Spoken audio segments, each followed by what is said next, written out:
আসসালামু আলাইকুম। আপনাদের সবাইকে স্বাগত জানাচ্ছি। ইকামার লেট ফি। আপনারা বিভিন্ন সময় বিভিন্ন জায়গাতে ইকামার লেট ফি সম্পর্কে জানতে পেরেছেন। ইকামার লেট ফি কি, কত টাকা? 1 বছরের জন্য ৯,৭০০, 2 বছরের জন্য ১৯,৪০০, 3 বছরের জন্য ২৮,৮০০, 4 বছরের জন্য ৩৮,৪০০, 5 বছরের জন্য ৪৮,০০০। এর থেকে বেশি যদি এক্সপায়ার হয় তাহলে আরও বেশি। এটা কখন কবে আপনার উপরে অ্যাপ্লাই করবে, আজকে আমরা সে বিষয়ে আলোচনা করব। ভিডিও ভালো লাগলে শেয়ার করতে বলবেন না, অনেকেই উপকৃত হবে। শুরুতে আমরা জানবো ইকামা লেট ফি কী। ইকামা লেট ফি হলো মুক্তবাল আমলের বকেয়া ফি। এটা মূলত আপনার ইকামা এক্সপায়ার যত বছর তত বছর যুক্ত করেই আপনার উপরে অ্যাপ্লাই করে।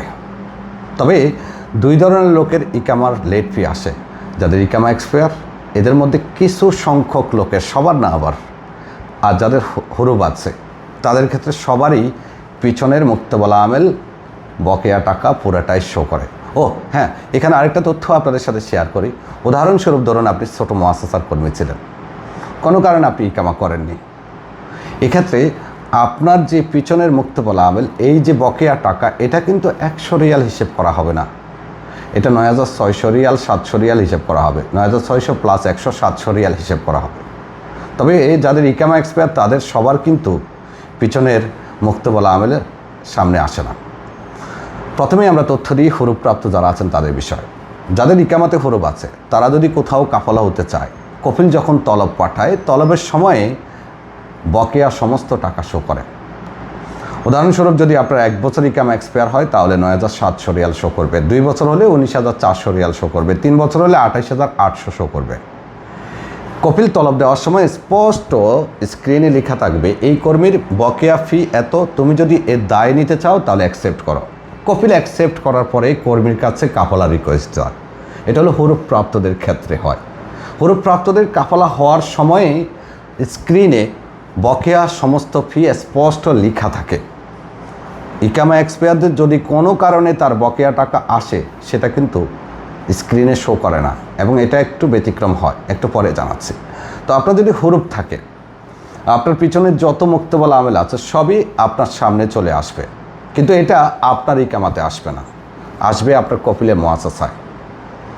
হুরুবপ্রাপ্তদের ক্ষেত্রে হলো যে বকেয়া টাকা কফিলকেই বহন করতে হবে, নিয়ম বলে কফিলকেই বহন করতে হবে, এবং কফিলের নামের উপরেই এই টাকাটা আসে। কিন্তু কোনো কফিল কোনো কর্মীর জন্য আমার মনে হয় এত টাকার দায়ভার নিতে চাইবে না, যার জন্য অনেক কফিল হুরুবপ্রাপ্ত হলে কাফালাও করতে চায় না।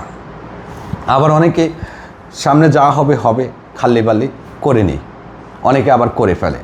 এই যে পিছনের বকেয়ার যে টাকাটা কফিল অ্যাকসেপ্ট করেছে, টার্মস অ্যান্ড কন্ডিশন ওয়াদা করেছে সে পেমেন্ট করবে, এর দায় সে নিয়েছে, এটা কোনো এক সময় কিন্তু কফিলকে পেমেন্ট করতে হতে পারে।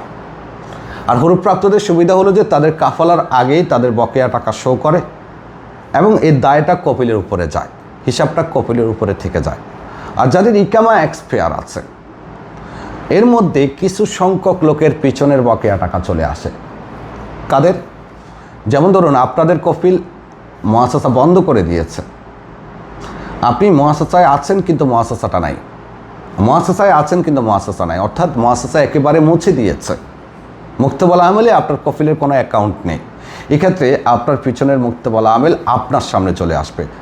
আর যারা এক্সপায়ার আছেন তাদের যদি পিছনের মুক্তবালা আমেল আসে, দুর্ভাগ্যবশত কাফালার সময় কিন্তু সেটা বোঝা যায় না, আকামা করার সময়ে এটা বোঝা যায়। আর এক্সপায়ার লোকের যদি পিছনের লেট ফি চলে আসে, সেটা আসে ইকামাতে, কফিলে মুআসাসাতে আসে না, ইকামার উপরে যোগ করে দেয়। কেমন?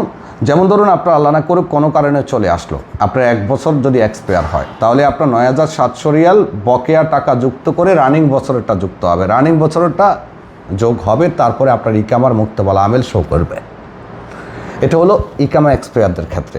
আর ইকামা এক্সপায়ারদের ক্ষেত্রে কাদের আসে সেটা তো বলছি। তো কিভাবে বুঝবেন যে আপনার চলে আসতে পারে? যদি আপনার কফিল মুআসাসা ডিলিট করে দিয়ে থাকে, একেবারে মুছে দিয়ে থাকে, আপনি হুরুব চেক করা লিঙ্কে যখন চেক করবেন, যদি আপনার স্ট্যাটাস শো করে, অন দ্য জব শো করে, অথবা আপনার কফিলের ডিটেলসগুলো দেখায়, যেমন কফিলের সিগন্যাল লাল, সবুজ, এরপরে আপনার সিআর এক্সপায়ার, ভ্যালিড, এগুলো যদি শো করে তাহলে বুঝতে হবে যে মুআসাসা সচল আছে। এক্ষেত্রে আপনি যদি নতুন কফিলের কাছে কাফালা হন, পিছনের মুক্তবল আমেল পিছনের কপিলের কাছে চলে যাবে।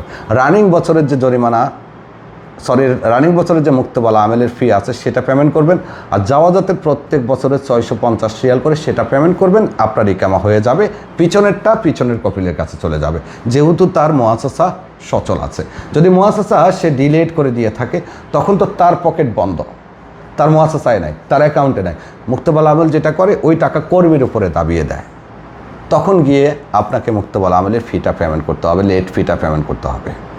আজকের ভিডিওতে আপনি আশা করি উপকৃত হয়েছেন। যদি ভিডিও ভালো লাগে শেয়ার করবেন। আর হ্যাঁ, হরুপ প্রাপ্তদের বিষয়ে আরেকটা কথা বলে রাখি, কন্ট্রাক্ট ইকামা করে, যেমন আমি ভাই এত দিব, তুমি আমার এতর মধ্যে ইকামা করে দেবে, ব্যাস এতটুকুর মধ্যে হয়ে যায়।